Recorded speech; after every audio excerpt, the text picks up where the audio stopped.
खेल के हवाले से आपको खबर देंगे। चेयरमैन पीसीबी मोहसिन नकवी ने कहा है कि उम्मीद है चैंपियन ट्रॉफी पाकिस्तान में होगी, आईसीसी से राब्ते में है। मोहसिन नकवी ने कहा कि लाहौर में मीडिया से गुफ्तगू करते हुए अब बराबरी की सतह पर बातचीत की जाएगी, आवाम को मायूसी नहीं होगी। ये नहीं हो सकता कि पाकिस्तान इंडिया जाकर खेले और इंडिया पाकिस्तान ना आए। मजीद बोले, पाकिस्तान क्रिकेट के लिए जो भी बेहतर होगा वो करेंगे। कज़ाफी स्टेडियम के तामीराती काम के हवाले से बोले, 20 से 25 दिसंबर तक तामीर मुकम्मल हो जाएगी।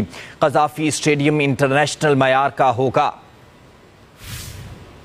ट्रॉफी में भी दिन थोड़े रह गए, तो उसकी तैयारी हमारी साथ साथ जारी है।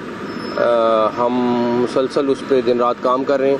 हमारा मुसलसल आईसीसी से रब्ता है। मेरी आईसीसी के चेयरमैन से मुसलसल बातचीत जारी है। हमारी टीम बैठ के उनसे बातचीत भी कर रही है। हमें विन विन होकर निकलना है और मुझे बड़ी उम्मीद है कि कौम मायूस नहीं होगी। ये नहीं हो सकता कि पाकिस्तान इंडिया जाके खेले और इंडिया यहाँ आके ना खेले। तो जो भी होगा बराबरी की सतह पर होगा। हम उसमें आईसीसी को बड़ा क्लियर बता चुके हैं। 35 से 40 हज़ार के दरमियान इसकी कैपेसिटी चली जाएगी। एक स्टेडियम का व्यू फ़र्क हो गया है और जो ही चाहते थे हम कि इंटरनेशनल स्टैंडर्ड का हो जाए, लेकिन मेन कंस्ट्रक्शन हमारा टारगेट है 15 से 20 दिसंबर 25 दिसंबर के दरमियान करना।